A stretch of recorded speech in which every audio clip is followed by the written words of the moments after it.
Always so আজকে আমরা JU এর ফিজিক্স কয়েকটা কোশ্চেন সলভ করব। যদি দেখি যে অ্যাকচুয়ালি রেসপন্স পাচ্ছি তাহলে আমরা নেক্সট ক্লাসে বা তার পরের ক্লাসে ফুল গোটা যতগুলো ফিজিক্স কোশ্চেন আছে রিসেন্ট সালে সবগুলো সলভ করে দেবো। তো বেসিক্যালি এই দুটো কোশ্চেন 23 সালে সেট এ তে আসছে জেইউতে।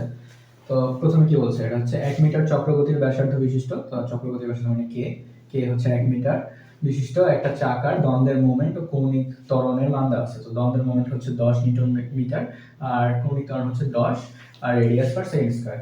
সো আমাদের হচ্ছে আমরা কি জানি, জড়তার ভ্রামক ইকুয়াল দ্বন্দ্বের মোমেন্ট বাই কৌণিক ত্বরণ। তাহলে এই হিসাবে আমরা হচ্ছে এই আয়ের মানটা কি পাই, 10/10 10/10 মানে 1। সো আমাদের জড়তার ভ্রামক হচ্ছে 1। তাহলে আমরা যে চক্রগতির ব্যাসার্ধ থেকে তাহলে আমাদের ওই সূত্রে আসে এরকম যে mk স্কয়ার, এখান থেকে আমরা এই যে ভরটা পাই যাচ্ছি। সো m ইকুয়াল জড়তার ভ্রামক ডিভাইডেড বাই k স্কয়ার, তাহলে 1/1। তাহলে কত আসছে, m ইকুয়াল 1 কেজি। সো এই চাকার ভর হচ্ছে 1 কেজি। তো দুইটা সূত্র কম্বাইন করে সহজ ছিল। এবার হচ্ছে বস্তুর উপর যদি 1 নিউটন বল প্রয়োগ করে বেগ 10 ms ইনভার্স 1 পাওয়া যায়, তাহলে এক সময় কৃত কাজ কত? সো এক সময় কৃত কাজ বেসিক্যালি ক্ষমতাকে বোঝায়। এক সময় কৃত কাজ মানে হচ্ছে ক্ষমতা, তাই না? ক্ষমতা। সো ক্ষমতাতে হচ্ছে বেগ আর বল ডিরেক্ট দেওয়া থাকলে যে একটা সূত্র আছে না, p f v f v, যেটা হচ্ছে a হচ্ছে বল, প্রকৃত বল, আর v হচ্ছে বস্তুর ত্বরণ না সরি বেগ। তাহলে হচ্ছে এখানে আমাদের 1 × 10, তাহলে হচ্ছে কত, 10 হচ্ছে আমাদের কি বস্তুর উপর এই বস্তুটার একক সময় কৃত কাজ। তাহলে কাজের কি জুল মিটার, সরি মিটার না, জুল কি একক সময় কৃত কাজ, তাহলে জুল পার সেকেন্ড। ওকে, সো এবার আমরা নেক্সট কোশ্চেনে যাই। নেক্সট কোশ্চেন বলছে যে এক সেকেন্ড মুছে দিই, এদিকে আমি একদম সহজ ছিল। সো এগুলা কিন্তু সব 23 সালের সেট এ তে আসছে, 1 নম্বর সেটে। ওকে, তো আমরা যতগুলো পারি সলভ করব, দিয়ে যদি দেখি ভালো ভিউ আসছে বা রেসপন্স হচ্ছে তাহলে আমরা নেক্সট যতগুলো কোশ্চেন আছে সবগুলো সলভ করে দেব, প্যারা নাই। ওকে, সো নেক্সট কোশ্চেন বলছে যে সরল দোলকের কৌণিক বিস্তার 65 ডিগ্রি হলে তাহলে সরল দোলকের কৌণিক বিস্তার কত? সরল দোলকের কৌণিক বিস্তার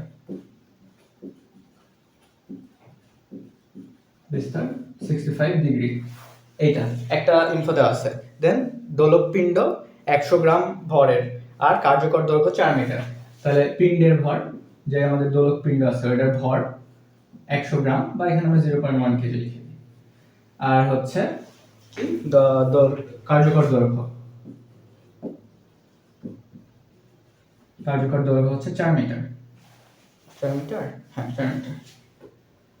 এই ইনফোগুলো দেওয়া আছে প্রশ্নে। এবার চাইছে হচ্ছে যে দোলকপিণ্ডের সর্বোচ্চ বেগ কত। সো অবভিয়াসলি এটা আমাদের একদম ডিরেক্ট সূত্র আছে। কি সূত্র আছে, যে যে কোনো দোলকের v max equal 2√gl sin θ/2, তাই না? তাহলে হচ্ছে আমাদের এটা ডিরেক্ট আমরা যদি বসাই দিই তাহলে আমরা পাই যাব যে 2√9.8 × 4 আর হচ্ছে sin 65/2। এটা যেটা অ্যান্সার আসবে সেটাই 6.1 সামথিং, মেবি 15 সামথিং এরকম আসে, ভুল হতে পারে, বাট এই তো এটাই হচ্ছে প্রসেস আমাদের। সো এই সূত্রটা আসবে যে এই অধ্যায় থেকে বিভিন্ন ধরনের কোশ্চেন আসছে যেখানে সরল দোলকের বেগ চাইছে, বা হচ্ছে এই ধরনের থেকে সরল দোলকের কার্যকর দৈর্ঘ্য চাইছে, বা কোনটা চাইছে। সো এই তিনটার মধ্যে যে কোনো একটা রাশি চাইতে পারে। এবার নেক্সট কোশ্চেন, একটা সুন্দর কোশ্চেন আছে।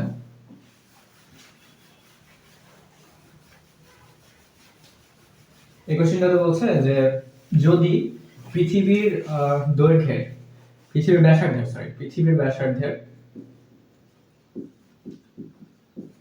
ব্যাসার্ধের 1/3 অংশ গভীরে, অর্থাৎ নিচে গভীরে একটা বস্তু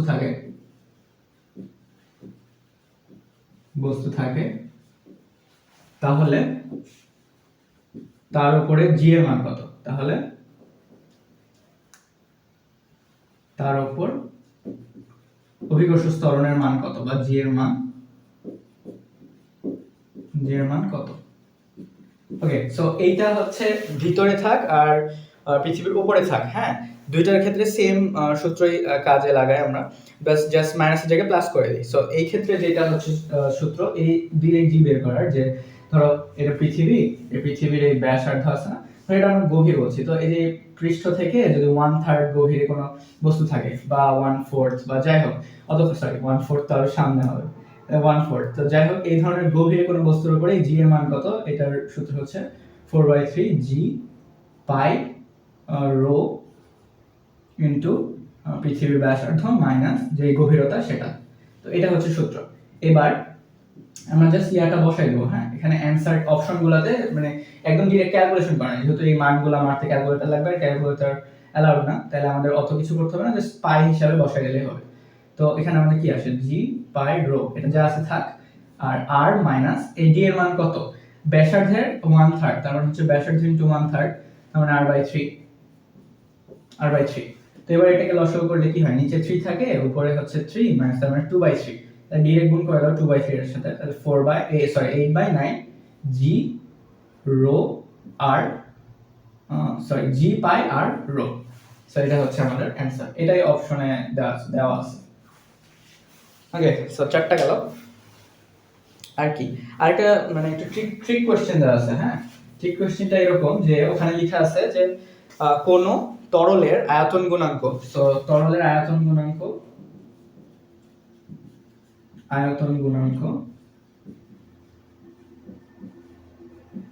কত দেওয়া আছে, 1.3 into 10 to the power 9 pascal, 1.3 into 10 to the power 9 pascal. Okay, আর এখান থেকে চাইছে কি, চাইছে হচ্ছে অসংমান্যতা, তাহলে অসংমান্যতা, এই সেম তরলের অসংমান্যতা কত, এটা কিন্তু কোনো সূত্র না, অসংমান্যতা হচ্ছে কত। সো যে কোনো তরলের আয়তন গুণাঙ্ক যেটা, অসংমান্যতাও সেটাই, সো এটাই হচ্ছে অ্যানসার। আচ্ছা, এবার হচ্ছে আর একটা সহজ কোশ্চেন ছিল, সেটা হচ্ছে শক্তির মাত্রা দিছে, তো এটা আমাদের করার দরকার নাই। সো এখান থেকে বোঝা গেল যে অ্যাকচুয়ালি আমাদের মাত্রাগুলা সব পরীক্ষাতে আসছে, হ্যাঁ। তো শক্তির মাত্রা হচ্ছে ml²T⁻²। আর আরেকটা জিনিস দিছিল যে বলের ঘাতের মাত্রা, সো বলের ঘাত, ঘাত বল, সো দুইটা লিখে দিই। ঘাত বলের মাত্রা কি বলতো, ঘাত বলের মাত্রা হচ্ছে যেটা বলের মাত্রা সেটাই ml², আর বলের ঘাতের মাত্রা এর মাত্রা হচ্ছে ml⁻1। কেন, কারণ বলের ঘাত হচ্ছে বল ইনটু সময়, মানে ক্ষুদ্র সময়ে প্রযুক্ত বল, তাহলে এই বল ইনটু সময় হলে এখান থেকে যে একটা টি আছে ওর সাথে আরেকটা টি গুণ করে দিলে একটা কমে যাবে পাওয়ার, তাহলে ml⁻1 হচ্ছে বলের ঘাতের মাত্রা। সো এই তো মাত্রা থেকে বেশ কিছু প্রশ্ন আসছে, এটা একটা আসছে, শক্তির মাত্রা আসছে, তাহলে মাত্রাগুলো মনে থাকলে এটা সহজে দাগানো যাবে। আচ্ছা,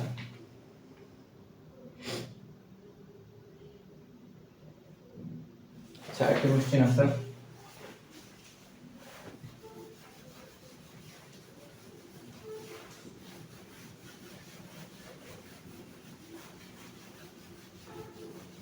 ওকে, সো এখানে একটা বলছে যে একটা 20 তলা না 4 তলা, 20 তলা, সো 20 তলা একটা দালান, ওকে, প্রতি 20 তলা একটা দালান, প্রতি তলার দৈর্ঘ্য হচ্ছে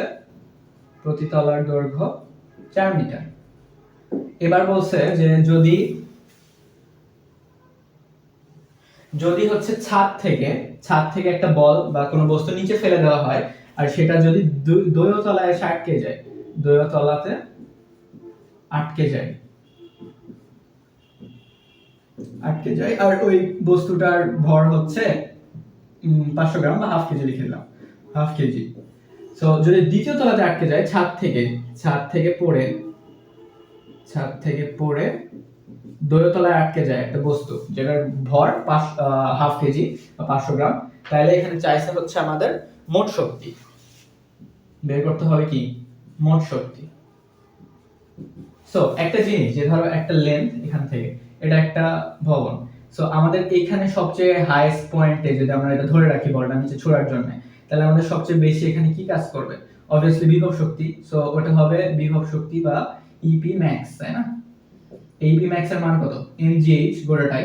আর এই জায়গাতে আমাদের সবচেয়ে বেশি একদম ভূমি হিট করছে, এই মোমেন্টে সবচেয়ে বেশি কি গতিশক্তি, সো ইকে ম্যাক্স। সো এই ইকে ম্যাক্সটা কত? Half MV square.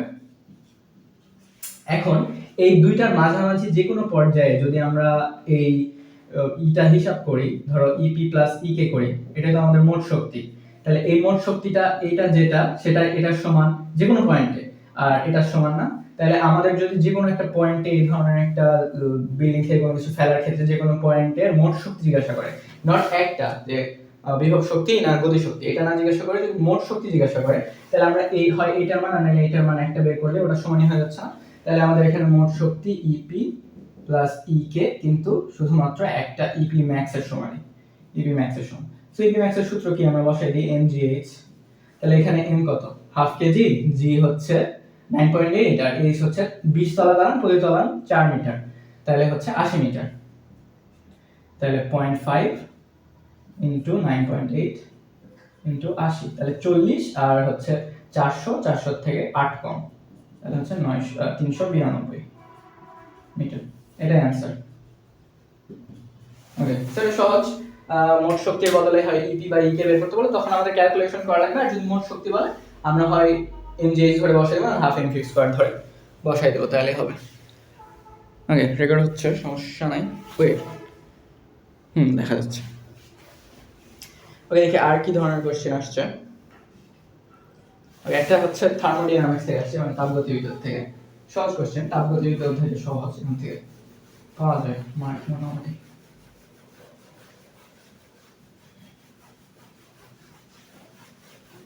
সো তাপগতিবিদ্যার অধ্যায় থেকে প্রশ্ন আসছে, এখানে বলছে যে তাপগ্রাহকের না তাপ উৎসের, তাপগ্রাহকের। সো এখানে দেওয়া আছে যে তাপগ্রাহকের তাপমাত্রা, তাপগ্রাহকের তাপমাত্রা 420 কেলভিন। আর কি দেওয়া আছে? আর দেওয়া আছে হচ্ছে দক্ষতা 30%, দক্ষতা 30%। যদি এখানে বলা আছে যদি দক্ষতা দ্বিগুণ করতে চাওয়া হয়, দক্ষতা দ্বিগুণ করার জন্য উৎসের তাপমাত্রা কত করতে হবে?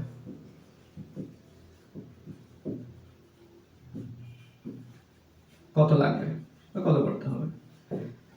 সো এটা একদম সহজ না, যে সূত্র আছে পিআর, ওটা থেকে পাওয়া যায় 1 মাইনাস কি T2 বাই T1। এটা সূত্র না, দক্ষতা equal 1 minus T2 by T1 এর সূত্র, যেখানে কি T2 হচ্ছে আমাদের গ্রাহকের তাপমাত্রা, T1 হচ্ছে উৎসের তাপমাত্রা। তাহলে আমরা জাস্ট এটাকে উৎসের তাপমাত্রাকে এই পাশে নিয়ে আসি, T1 টাকে এই পাশে নিয়ে আসি, তাহলে কি দাঁড়ায়? T2 বাই 1 মাইনাস এটা বা দক্ষতা, যাই হোক। সো এটাকে আমরা জাস্ট বসাই দিলে হয়ে গেল। সো 420 ডিভাইডেড বাই 1 মাইনাস কত ছিল? 30%। এটাকে দ্বিগুণ করতে চাইলে আমাদের ওইটা হবে 60%, আর 60% কে আমরা যদি জাস্ট এটাই পরিণত করি তাহলে 0.6, 1 মাইনাস 0.6, তাহলে কত? 420 বাই 0.4, 0.4 মানে 2.5 দিয়ে গুণ, তাহলে কত? 420 হচ্ছে 840, 50 1050 কেলভিন। এটা হচ্ছে আমাদের কিসের? উৎসের তাপমাত্রা। সো উৎসের তাপমাত্রা যদি আমরা 1050 কেলভিন নিই, তাহলে আমাদের এই দক্ষতাটা দ্বিগুণ পাওয়া যাবে, অর্থাৎ 60% পাওয়া যাবে। ওকে, সো এখানে আরেকটা কোশ্চেন আছে, এটা হচ্ছে কিসের? ধারকত্বের, মানে হচ্ছে ধারকত্ব কোন ধায়?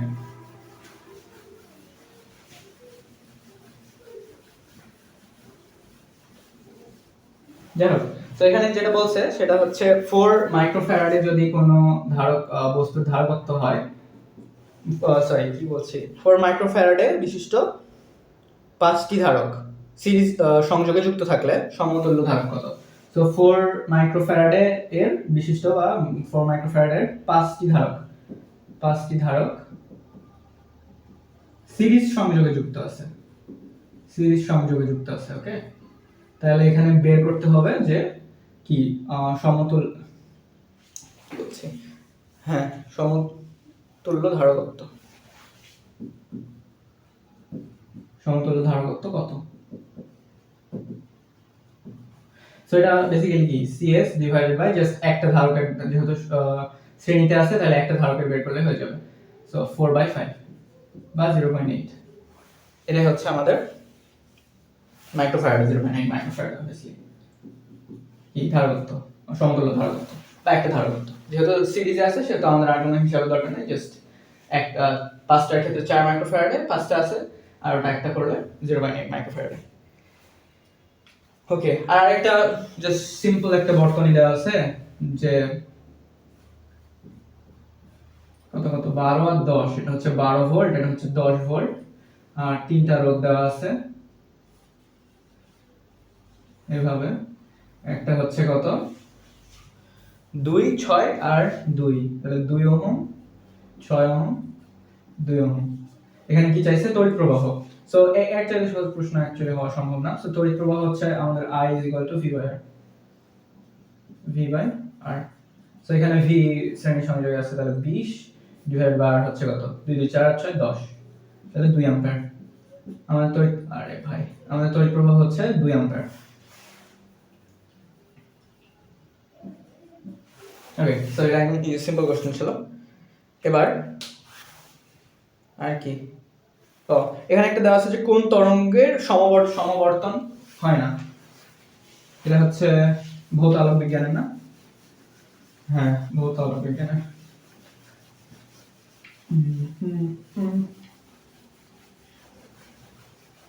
সো কোন তরঙ্গের সমবর্তন হয় না? তো সমবর্তন জিনিসটা হচ্ছে সমবর্তন।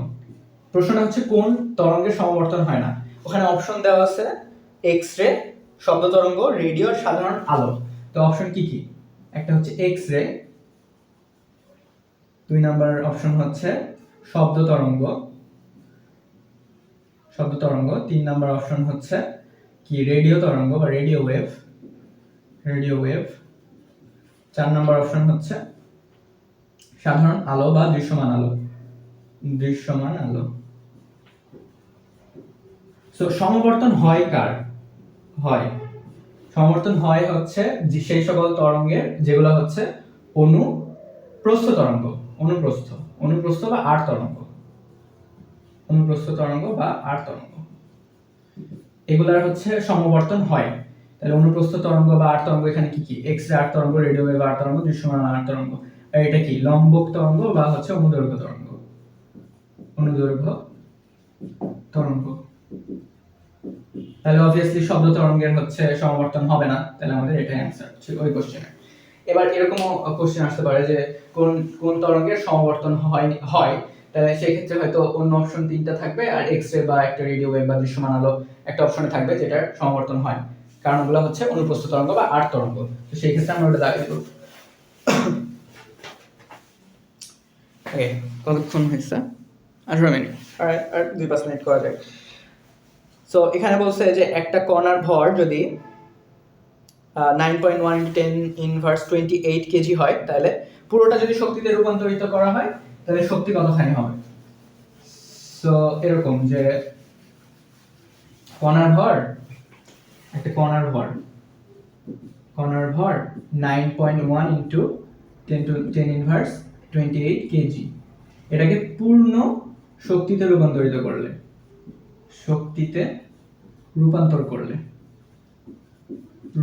করলে কি হবে? শক্তি কতখানি হবে? ওই শক্তিটা কতখানি শক্তি কত হবে? সো এটা হচ্ছে বেসিক্যালি জাস্ট শক্তির সূত্র, E = mc²। সো m আমাদের দেওয়া আছে 9.1 × 10⁻28 আর c² হচ্ছে 10 × 10⁸ স্কয়ার। এটার মান যা আসবে তাই। সো এটা একটা সহজ কোশ্চেন গেল আমাদের। এবার এখানে বলছে যে ইউনিভার্সাল লজিক গেট কি? এটা হচ্ছে কি সেমিকন্ডাক্টর অধ্যায়ের প্রশ্ন। সো ইউনিভার্সাল লজিক গেট, এখানে একটা অপশন দেওয়া আছে মেবি নর গেট, আর আরেকটা কি, আরেকটা দুইটা ইউনিভার্সাল গেট না, নর আর ন্যান্ড। তাহলে ইউনিভার্সাল লজিক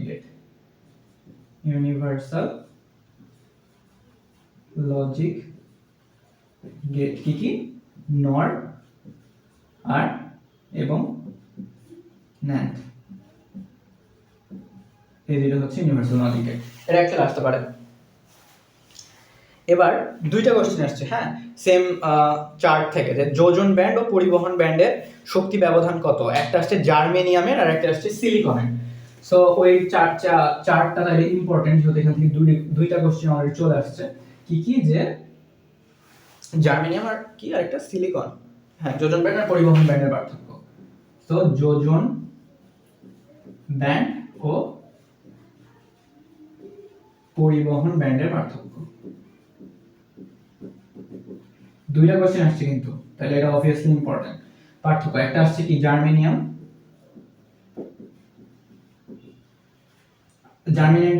জার্মেনিয়ামে হচ্ছে 0.7 ইলেকট্রোভোল্ট, আর একটা আছে সিলিকন। সিলিকনেরটা অ্যাকচুয়ালি আমি জানি না।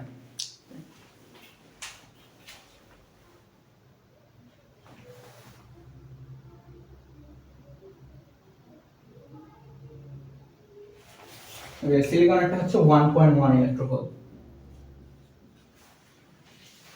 এই দুইটা আসছে। ওকে, এবার হচ্ছে একটা খুবই সহজ প্রশ্ন আসছে, সেটা হচ্ছে বাইনারি বিয়োগ আসছে একটা, কেন আসছে কি জানি, তাও দেখাই দিই, তো এটা আসতে পারে যাতে। কি ছিল যে 101 ওকে 101 এটা মাইনাস 10011 এটা বিয়োগ করলে কি আসে, এটা আসছে। সো ইকুয়াল কত?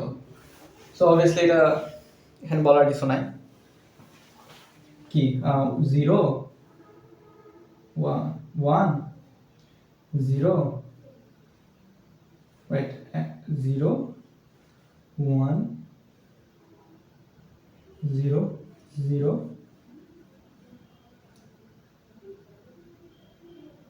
0 101 আচ্ছা গেল। আর একটা খুবই সহজ কোশ্চেন আসছে, যে a into a into b, a vector into b vector equal minus b vector into a vector. এটা কি কোশ্চেন? এর মধ্যবর্তী কোণ,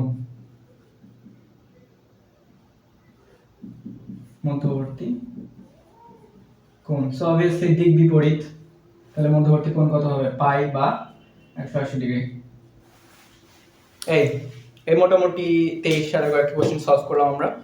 যদি আমি দেখি যে এখানে কোনো রেসপন্স আসছে এই ভিডিওতে, তাহলে আমি নেক্সট ইয়াতে একদম 1 ঘন্টা বা 1.5 ঘন্টা বা 2 ঘন্টা সবগুলো কোশ্চেন, যতগুলো রিসেন্ট ইয়ারের ফিজিক্স কোশ্চেন আছে মনে হয় যে ইম্পর্টেন্ট, সবগুলো করে দেবো বা সলভ করবো নি একসাথে।